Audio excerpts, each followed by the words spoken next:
মাতচোরকে লক্ষ্য করে ডিম দেখাবো সেই ছবি। মাতচোর শওকত মোল্লা, তাকে যখন আজকে আদালতে তোলা হয়, আদালতে পেশ করার সময় ঠিক এভাবেই তাকে লক্ষ্য করে ডিম ছোড়া হয়।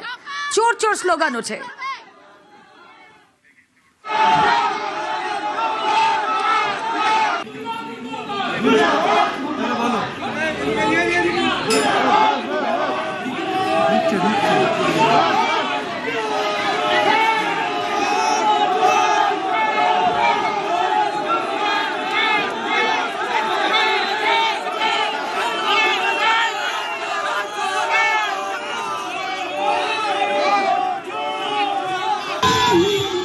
মাতচোর শওকত মোল্লাকে টার্গেট করে ডিম ছোড়া হয় বোতল।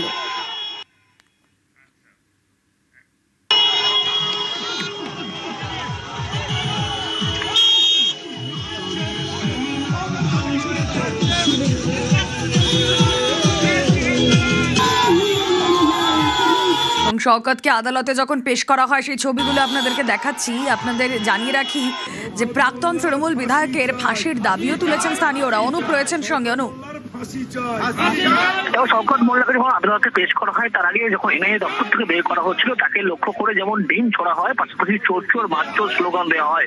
এর পরবর্তী ক্ষেত্রে বিধাননগর যখন মহকুমা হাসপাতাল যেখানে নিয়ে আসা হয় মেডিকেল করার জন্য, সেখানে সাধারণ মানুষ শওকত মোল্লা তাকে উদ্দেশ্য করে চোর চোর স্লোগান দিয়ে থাকে। এবং লক্ষ্য করা যায় এখন এনআইএ দপ্তর থেকে বেরোচ্ছিল সাধারণ মানুষ যাদের অত্যাচার করে শওকত মোল্লা দাবি করছে তারা কিন্তু ফাঁসির দাবি জানাচ্ছে। তার কারণ শওকত মোল্লার কাছে বিভিন্ন মানুষ কিন্তু আত্মায় আক্রান্ত হয়েছিল, একাধিক অভিযোগ, জমি দখলের অভিযোগ হয়েছিল, ক্ষতিগ্রস্ত হয়েছিল।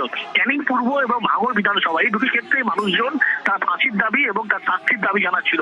এবং তাকে যখন বের করা হচ্ছিল প্রথমে ডিম ছোড়া হয়, পরবর্তী ক্ষেত্রে চোর চোর স্লোগান, মাতচোর স্লোগান। তার পরবর্তীতে লক্ষ্য করা যায় যখন আদালতে পেশ করা হচ্ছে আদালত কক্ষের বাইরে দিক লক্ষ্য করা যায় তাকে লক্ষ্য করে চোর চোর আবার স্লোগান দেওয়া হয়, মাতচোর স্লোগান দেওয়া এবং তাকে লক্ষ্য করে জলের বোতল ছোড়া হয়।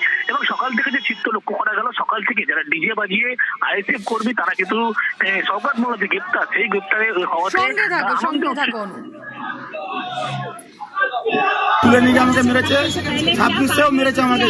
এখানে সেলাই আছে, ছোটের ভিতরে এখনো সেলাই আছে।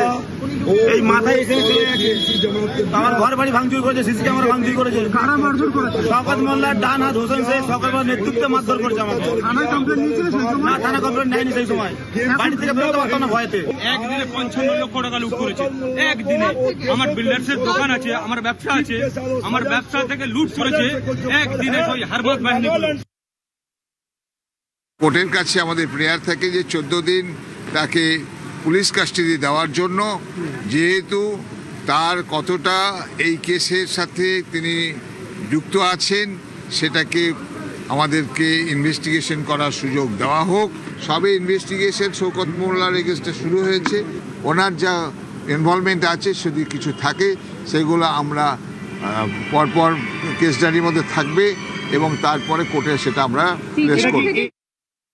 That a bomb blast took place in his Bhangor area, Jayganj PH case যখন কেসটা স্টার্ট হলো, thereafter NIA took the investigation. NIA তখন প্রায়ারলি 2-3 জনকে অ্যারেস্ট করে, তারপরে শওকত মোল্লা কালকে অ্যারেস্ট হয়। At the time of the occurrence of the blast, Shawkat Molla happens to be the MLA of that constituency and he was provided a J+ security. আমরা chief জাজের কাছে আবেদন জানিয়েছি যে এই J+ সিকিউরিটি পক্ষে ওনার পক্ষে এই বোম ব্লাস্ট করানো বা বোম ব্লাস্টের মধ্যে ইনভলভ থাকা, এটা একটু ওনাকে বলেছি, আমরা আবেদন জানিয়েছি এটাকে কনসিডার করে দেখতে। এনআইএর জালে শওকত মোল্লা সাগরতকে নিয়ে সীমান্ত পারের ছক বাঞ্চায় বৃহস্পতিবারই শওকতের গতিবিধির আঁচ পায় এনআইএ। বিএসএফকে সতর্ক করে নজরদারি বাড়ানোর পরামর্শ। এনআইএর পরামর্শে নজরদারি বাড়ায় বিএসএফও। এনআইএ জাল গোটাচ্ছে টের পেয়ে সীমান্ত পারের সিদ্ধান্ত বদলে কলকাতার কাছেই গা ঢাকা দেওয়ার চেষ্টা শওকতের। কিন্তু অন্যকে ফোন করতে গিয়েই, অন্যের মোবাইল থেকেই পরিবারের সঙ্গে যোগাযোগ করতে গিয়েই ধরা পড়ে গেল। ঘনিষ্ঠদের জিজ্ঞাসাবাদে শওকতের গতিবিধি জানতে পারে এনআইএ। কলকাতার কাছ থেকে শেষমেশ শওকত জালে।